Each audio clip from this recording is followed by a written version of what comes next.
Hola. Sí, se ve, ingeniero. Ok, perfecto. Por si acaso, hasta donde vimos en la primera sesión, hasta ahí es el examen de este sábado. O sea, vamos a empezar ya con el tema de los transistores. Y vayan ustedes preparándose porque hay que mejorar los resultados de los exámenes del examen pasado.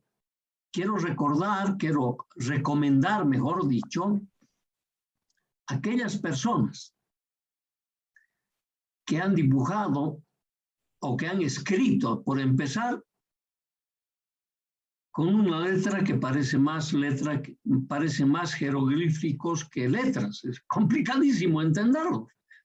Yo el otro día fui exagerado, dije, no sé cómo llegaron hasta aquí, si todas las veces han dado exámenes escritos. Así que, no sé. Yo les voy a ser sincero, este próximo sábado no voy a poner ningún esfuerzo de mi parte en tratar de entender la letra. El que esté ilegible, si aparece un cero del tamaño de mi cabeza, ustedes ya saben, es por su letra. Lo mismo por los dibujos, los circuitos, ni siquiera para decir, oye, estamos haciendo obras de arte. No, el circuito es tan sencillo. Pero hay gente que, no sé, le debe temblar el pulso, no sé qué pasar. En su casa no se tiene que poner ni nervioso siquiera para hacer una línea recta. Entonces, quiero recomendar, antes de este sábado, que nosotros no vamos a corregir. Cuando veamos letras ilegibles, no puede ser. No es posible aquello. ¿No ve? Cuando veamos circuitos hechos, pero no sé, ya no sé ni qué expresión utilizar, no lo voy a mirar. Pues yo sé por qué hacen así, pues muchos. Pero no estoy culpando a nadie. Dice, no lo va a ver, va a pensar que he hecho bien y me va a poner buena nota. No. Yo miro todo al detalle. Ecuaciones que aparezcan ahí sin ser deducidas, va a cero. Así nomás. Así que, por favor. Y el examen escrito con punta bola, con lápiz, no me sirve porque no puedo leer. No se nota. Posiblemente en tu casa cuando lo ves está bien marcadito, pero cuando me tomas tu fotografía, no sé qué o escaneas, no sé cómo lo haces para enviar, llega aquí y está borroso. Dios mío, he tenido que contratar un detective con su lupa bien grande, ni así lo veíamos. Entonces, por favor. ¿De acuerdo? Ok, dicho eso, vamos a continuar con la materia. Entonces, estamos entrando al capítulo 3. Muchas de las cosas que vamos a ver aquí ya hemos utilizado en el capítulo 1. Entonces, va a ser un repaso rápido en esas partes y el resto vamos a empezar a desarrollarlo con alguna lentitud. Nos estamos preparando para nuestro tercer examen, por si acaso. Tercer laboratorio. Bien, ahí están los símbolos de los transistores. Acá los símbolos siempre son los mismos, tanto para transistores bipolares como para unipolares. Lo queremos mostrar especialmente ahora que es virtual. Hay mucha gente que sí, para él es posible que se pueda adivinar estos pines, pero es difícil. Hay maneras, se puede ir determinando. Pero eso es mostrándoselos, pero acá no hay forma, ¿no ve? Ok, entonces yo tengo que recurrir a estas gráficas para que ustedes vayan viendo si efectivamente se puede utilizar o se puede diferenciar en los símbolos. Ok, bien, nos introduciremos al capítulo de nuestros amplificadores. Esto ya es una repetición de lo que hemos visto en el capítulo anterior. Lo vamos a leer y dice, los transistores tienen aplicaciones como amplificadores lineales, dependiendo la polarización de las junturas. A ver, para que trabaje como amplificador lineal, dijimos nosotros, la juntura en los bipolares, la juntura de entrada debe estar polarizada en forma directa y la juntura de salida en forma inversa. En los unipolares, dijimos, la juntura de entrada debe estar polarizado en inversa y la juntura de salida también en inversa, aunque aquí hacemos un paréntesis. A la salida no hay tal juntura. Si no hay juntura, entonces no se puede hablar de una polarización. ¿No ve? Pero nosotros por el tema de analogía, para compararnos siempre con el transistor, con el bipolar, es que nosotros en la juntura de salida estamos hablando de esa polarización inversa. ¡Ojo! Aprenden a distinguir y sobre todo a usar las analogías. Ok. Ahora nos tenemos que mirar esa misma aplicación ahora de los amplificadores lineales en esas condiciones, pero exclusivamente para nuestras componentes de alterna.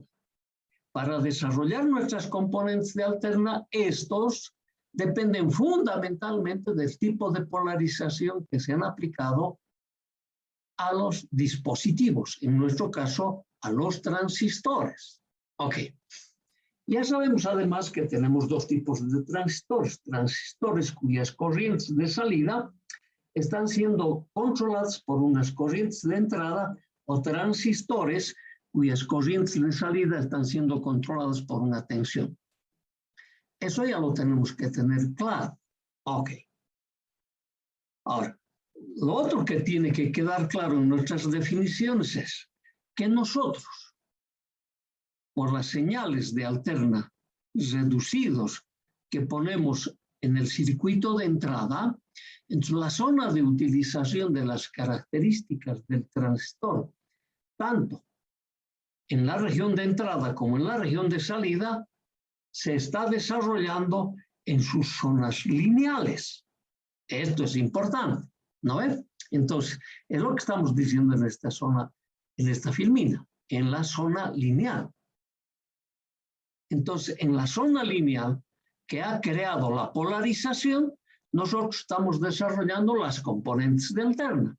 Y como en esa zona lineal prácticamente las características de los dispositivos son lineales, entonces nos va a ser fácil aplicar todos nuestros conceptos de la materia de redes para el desarrollo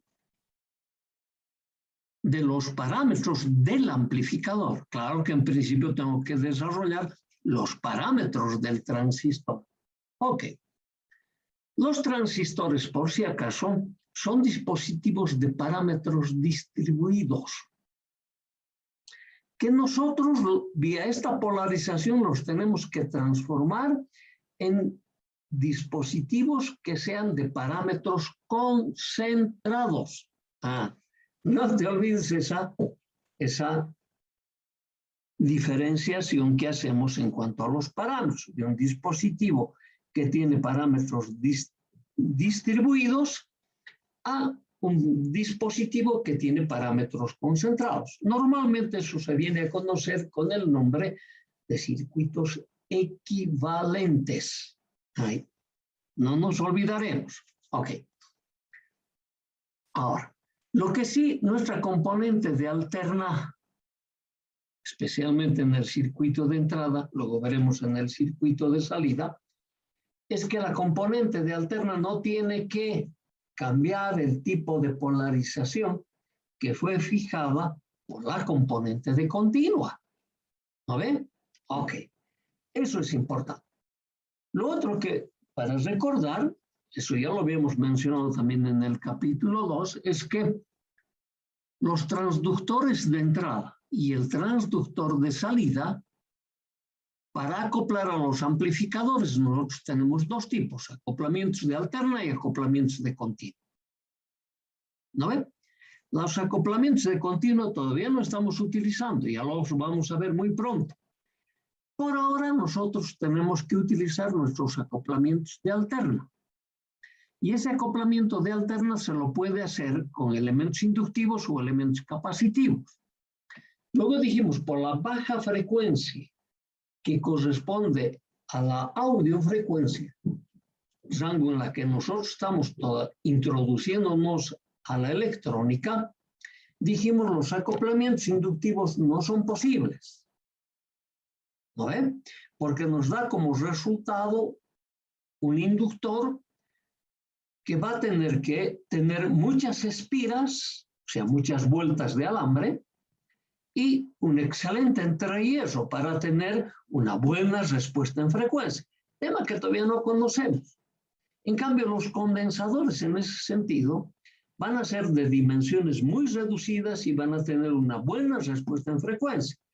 Esto último ya lo vamos a ver muy prontito, la respuesta en frecuencia. Entonces ahí vamos a decir, con razón no vamos a usar los elementos inductivos.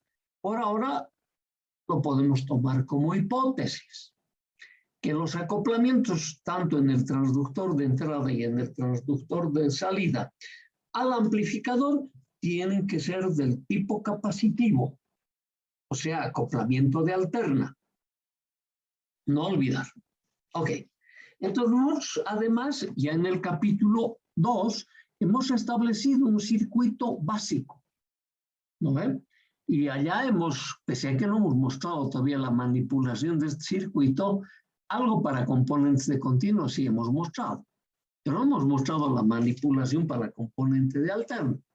Entonces volvemos nosotros no olvidar de este circuito básico.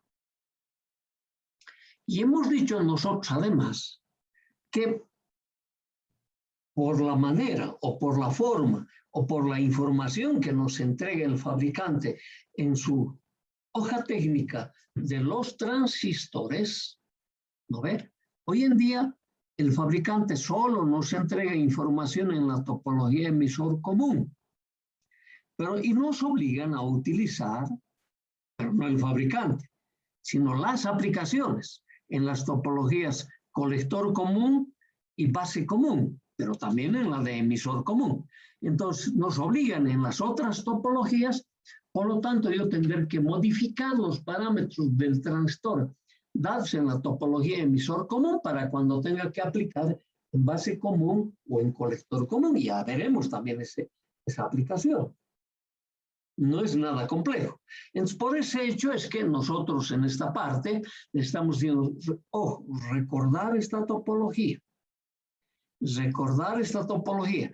En el capítulo 2 nosotros hemos analizado topología base común y topología emisor común. Y te hemos dicho, el de colector común tienes que hacerlo tú.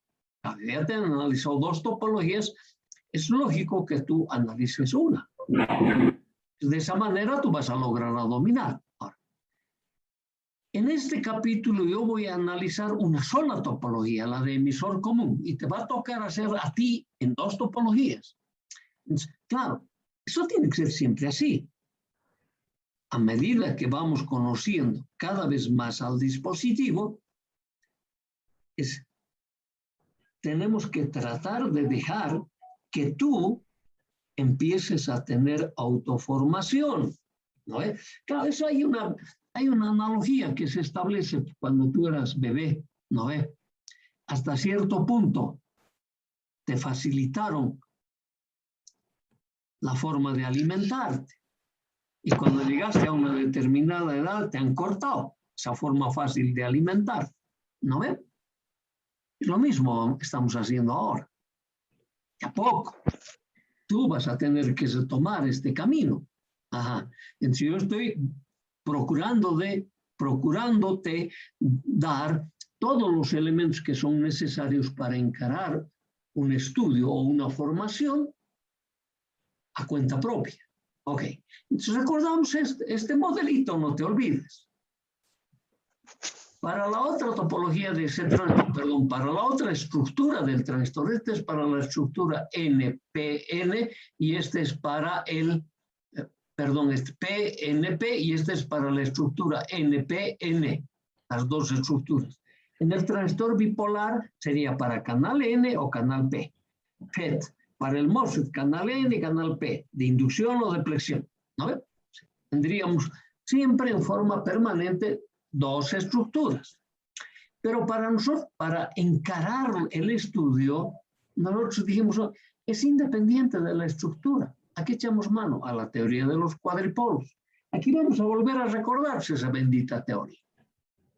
Entonces, en principio decimos, cuando tú decidas utilizar el transistor por ejemplo, en emisor común, pero en la estructura PNP o en la estructura NPN, las corrientes eléctricas y las tensiones siempre me vas a marcar entrantes al cuadripolo y las tensiones referidas al elemento común.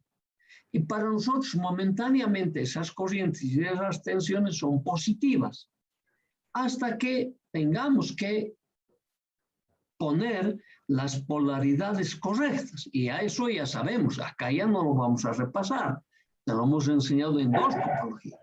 Entonces hemos dicho, una vez que tienes vos esa estructura, ¿cómo vamos a definir para asimilarlo a los cuadripolos?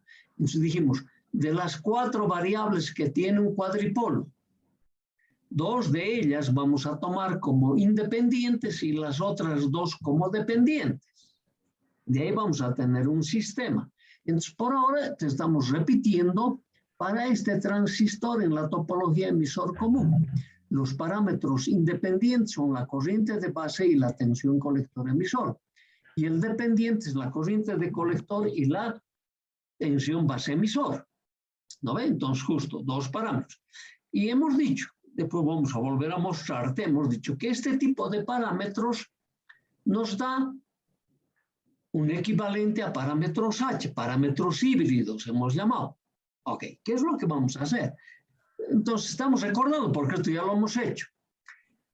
Entonces, cuando anotamos de esta manera tanto a las variables independientes como a las dependientes, es decir, con letra minúscula al parámetro, seguido de subíndices mayúsculas, letra minúscula al parámetro, seguido de subíndice mayúscula, me dice, estamos hablando de que en este sistema existen o concurren componentes de continua y componentes de alterna. Por lo tanto, en aplicación del teorema de superposición, nosotros podemos descomponer a esta función, escribirla de esta manera. Sabemos que esta es una herejía matemática, pero lo aceptamos para que podamos entender la forma de descomponerlo en sus 2 componentes, ¿no ve? Ahí hay que aplicar el teorema de superposición.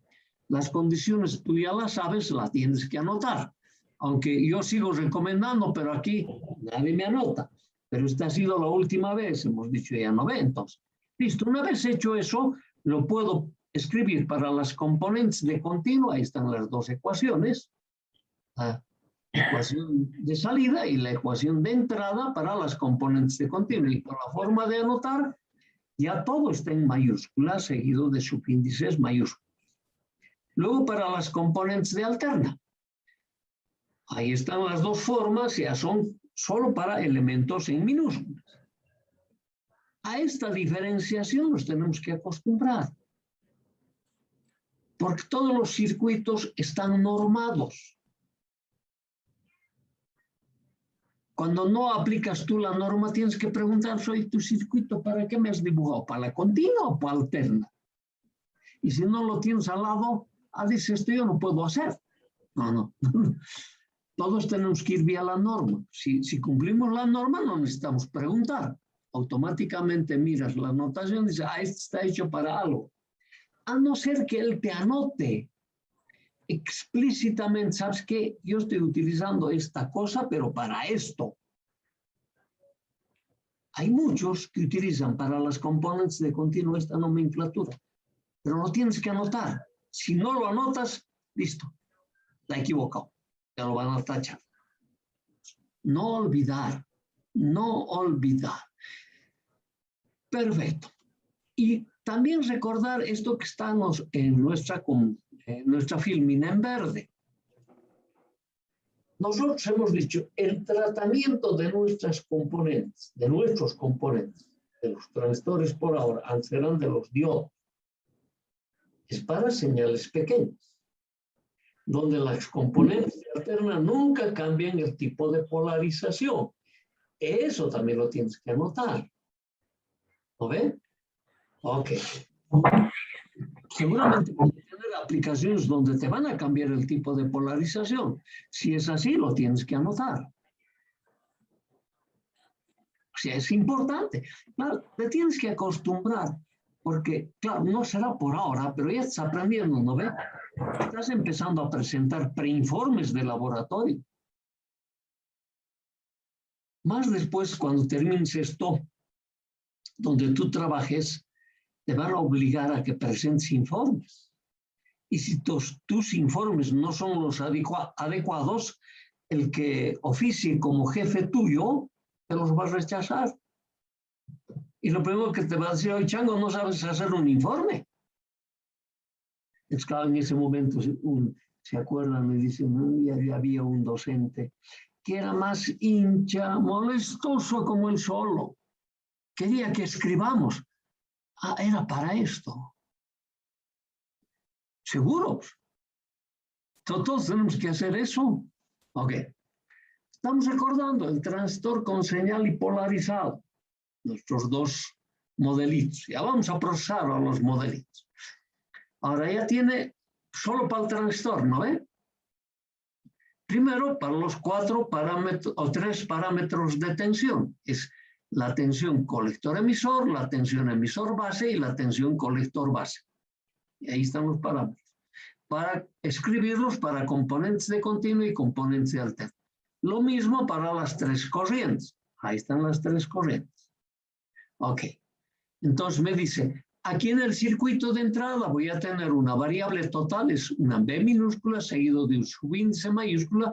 Está formado por 2 componentes, la componente de continua que es BBB y la componente de alterna que es B sub I. Ya sabemos que en el circuito de salida la componente de alterna no existe porque no se lo dibuja explícitamente, pero sí existe. ¿No ve? Porque cuando no lo dibujamos explícitamente, la mayoría de los que está aprendiendo dicen, no, pues ahí, ¿por qué está poniendo alterna si aquí no tiene alterna? Es que había un efecto transistor se llamaba. Por ese efecto transistor tiene que aparecer la componente de alterna en el circuito de salida. En cambio, aquí lo estoy viendo. Esa es la diferencia. Te tienes que ir acostumbrando que en los circuitos de salida se tienen que presentar muchos otros parámetros en consecuencia del efecto que tiene el dispositivo. Ok. Recordado yo aquello.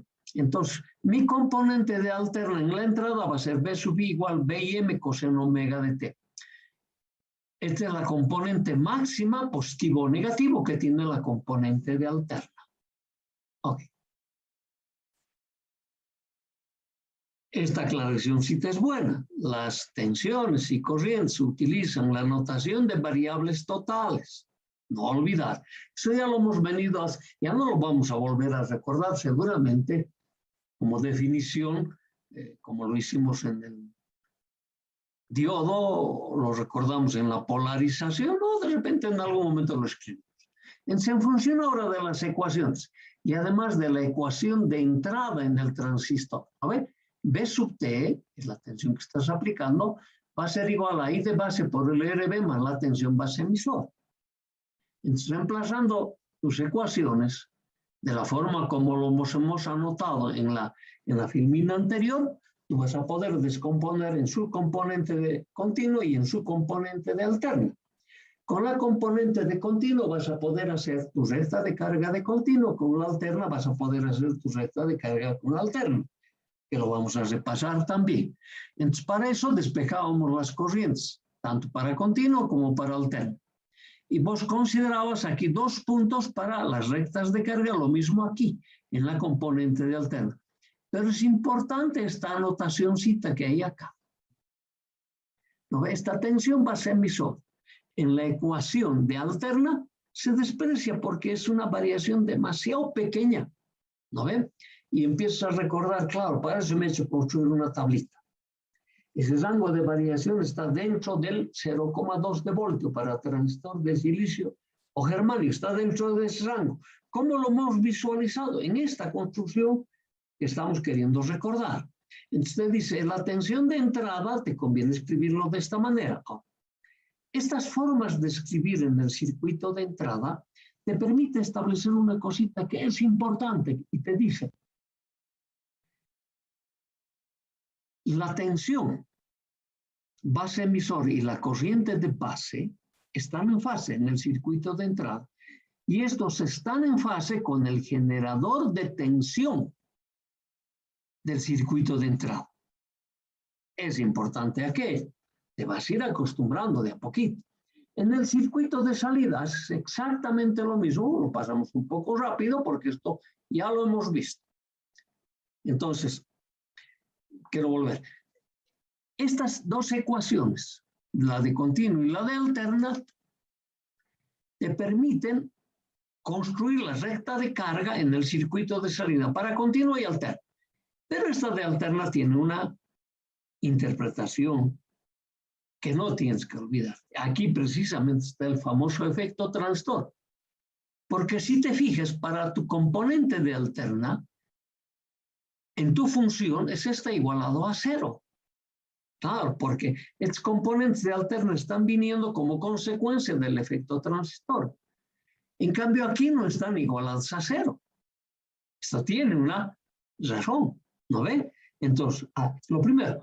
Lo segundo, así como aquí hemos sacado una conclusión del tema de fases, aquí tienes que decir la corriente de colector está en oposición de fase con la tensión colector-emisor. Por lo tanto, la corriente de colector, tanto para continua y alterna, están en fase con la corriente de base, pero están en oposición de fase con su tensión colector-emisor. No hay que olvidarse de eso, va a ser importante dentro de poquito. No olvidar que ya estamos poniéndonos ahora las condiciones para construir recta de carga. Ahí tenemos la recta de carga. Esto ya lo estamos presentando tanto en la componente de continuo como en las componentes de alterno. Nos estamos refiriendo a esta construcción, ¿no ve?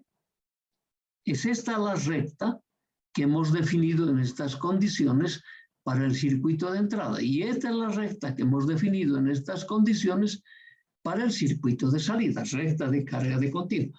Ahora, sobre esta recta de carga de continuo, en el circuito de entrada le hemos puesto nuestra señal de excitación. Para mostrarlo, vamos a volver acá, que es esta sobre, ¿no ve? O lo mismo que decir, esta B sub I se está desarrollando alrededor de BBB. Entonces, esto es lo que estamos mostrando acá, en las características. Por lo tanto, me dice, cuando aplico el semiciclo positivo, polarizo cada vez más en directa. ¿Cuál es la consecuencia? Disminuye cada vez más la barrera de energía potencial para el movimiento de los portadores mayoritarios. Por lo tanto, tiene que aumentar la corriente. Está mostrando clarito. Está en fase, dijimos. Y lo mismo ocurre en el semiciclo negativo. Ahí tiene que disminuir. ¿No ven? La corriente, porque se ha modificado la barrera de energía potencial, pero me permite establecer que las señales de excitación están en fase con la tensión base emisor, están en fase con la corriente de base. Ahora, recordamos nosotros que la característica de salida con la característica de entrada están relacionadas vía la ecuación fundamental. Ahora, solo que en esta topología yo tengo que recordar que este eje de la corriente de base, sus dimensiones no son las mismas que este eje de la corriente de colector. Si bien están en fase, el uno está en el orden de los micros, el otro está en el orden de los milis. Se va a olvidar esa relación. En cambio, el eje de tensión están todos en voltios, no hay problema. Y esta va a ser la forma de definirnos el punto de trabajo en la juntura de entrada y esta es la forma de definirnos el punto de trabajo en la juntura de salida. Y obviamente estas corrientes o estas tensiones los tienes que escribir con el signo correcto dependiendo de qué tipo de transistor es y con la unidad que le corresponda. No me pongas eso que muchos le ponen, no sé si es una M, es una N, no sé ni qué será. Bien escrito, por favor. Lo mismo aquí. Ok, no nos vayamos. Esto ya conocemos, ya sabemos cómo se construye. Ok, Y lo de la fase, estamos viendo que la corriente de base está en fase con la corriente de colector. La variación de la corriente de colector está en fase con la variación de la corriente de base, que no es lo mismo que la variación de la tensión colector-emisor, está en oposición de fase. Ajá. Esto es importante que nosotros tengamos presente. La recta de carga por relación geométrica. Ahora, hay pues una metodología. En geometría analítica hay un capítulo en una de las álgebras que has llevado algo de geometría analítica.